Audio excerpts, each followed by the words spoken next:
If you give me 3 to 5 minutes of your time, I'm going to make sense of all of your weight loss frustrations. My name is Austin Pace, owner of Amp Performance, and a few years ago, I lost over 50 pounds, and that transformation changed my life forever. And through that journey, I learned a lot, which led me to helping others do the same. Now, I would bet that when it comes to losing weight, you know what to do. Everyone knows what to do.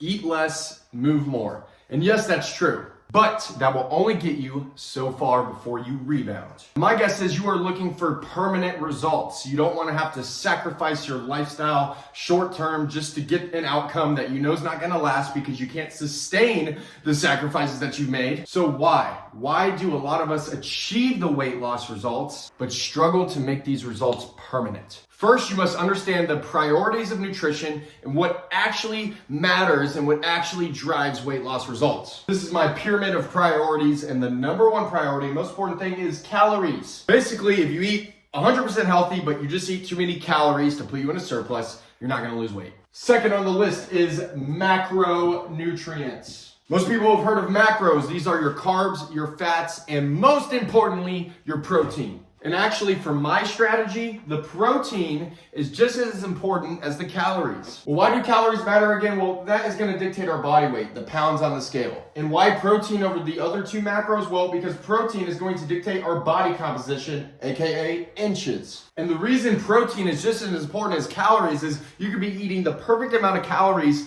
to lose weight off the scale, but if you're not getting sufficient protein, you're not gonna be supporting lean muscle mass and creating the body composition changes that boost your metabolism. Next on the priority pyramid is micronutrients. These are your vitamins and minerals. Of course, we want to use about the 80-20 rule. We want to eat healthy overall, but we also want to enjoy the foods we love. Then next on the list is timing. A lot of people wonder if they should eat after 8 p.m. Well, this would go in the timing category. If you don't have these puppies all figured out, it doesn't matter. The last one is supplements.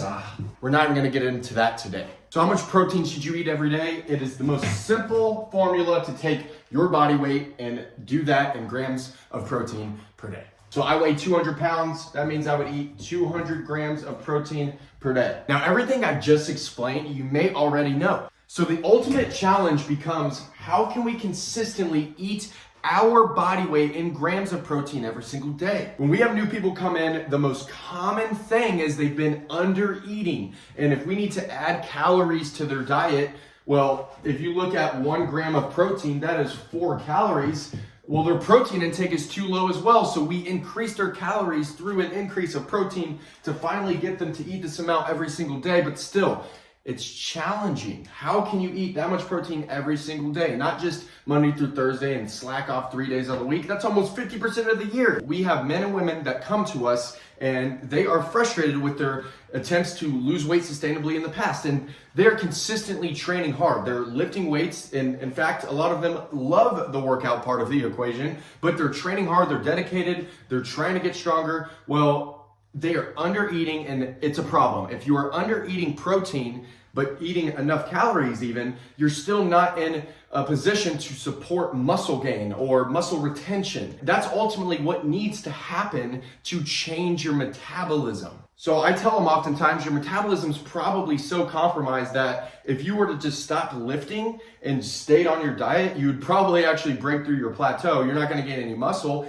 but at least you're not causing more stress, because remember, lifting weights and working out is putting more stress onto our bodies. And if we're malnourished, we're undernourishing ourselves with protein, I think you're gonna be more effective just not lifting and just under eat calories and under eat protein if you want sustainable results. But we are trying to change, and we need to build muscle to change our metabolism to create a new body. Back to the ultimate challenge, what we're trying to create a solution for, which is how do we eat our body weight in grams of protein every single day? It's not easy. Well, the biggest red flag is most people do not get a head start on their protein intake. What I mean by that is a lot of people find themselves only 50 grams of protein in, and it's 6 p.m. And unless you plan on eating 24 ounces of chicken breast for dinner, you're not gonna hit your protein intake. And ultimately that means you had insufficient protein for that day, and that compounds. And that's just not gonna set you up for an improvement or change in your body composition and lean muscle mass to body fat ratio. The solution, here's the strategy. Your goal is to eat 70%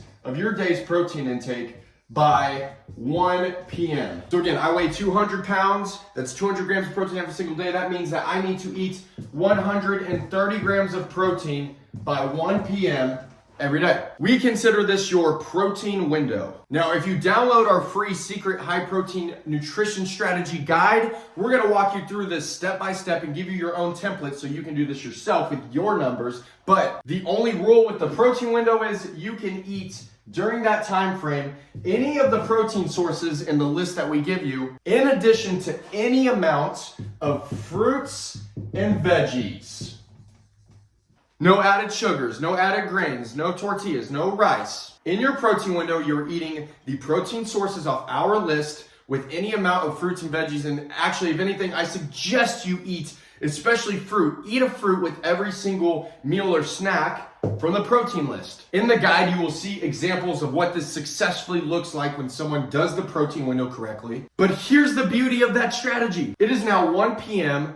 You are satiated, you are full, you ate 70% of your daily's protein intake goal. And although you probably are really full from eating all that in that protein window, you didn't sacrifice that many calories because lean protein sources and fruits and veggies ultimately is not that calorically dense. And this should make it easy to go ahead and fast until your last meal of the day, aka dinner, and you are set up to really eat whatever you want. And I mean that, whatever you want. Because think about it. If you controlled your calories and say to get 70% of your protein intake with fruits and veggies by 1 p.m., I mean, you probably only have had 800 to 1200 calories. And of course, we calculate it when we do custom meal plans for people. And you only have 30% of your day's protein intake goal left. Well, the average American dinner is going to fill that gap. I mean, you're not gonna have a dinner that doesn't have a protein source unless your dinner is ice cream and Pop-Tarts. So really the only rule or thing to consider would be make sure you don't undereat calories, make sure you don't overeat calories. So we always give a range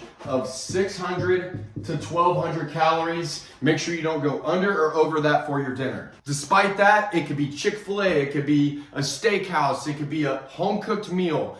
Look at the calories, most likely you're gonna be within there, and boom, you controlled your calories, you're in a caloric deficit, you hit your protein intake, more protein than you are used to eating every single day, and you did it with ease. And also, we're busy during the daytime anyway, so the protein window just makes it easy to be on the go, get your protein meals and snacks in, eat some fruit to keep those carbs in your system. And when it comes time to dinner, you don't have to worry about being tedious with your tracking and your planning. You can be flexible, you can be social, you can include an alcoholic beverage or two, and you can do this day in and day out because it's easy and sustainable. What I love about this most is it becomes such a routine and so repeatable that it shifts our focus back into what's really fun, fulfilling, and enjoying for us all, which is the training. Now we can become obsessed with our training goals and getting stronger, and whatever your kind of fitness is, we can dive into that knowing that our sustainable nutrition plan is supporting our goals, supporting our body, letting us continuously get stronger, add more muscle, and change our metabolism so we can change our bodies forever.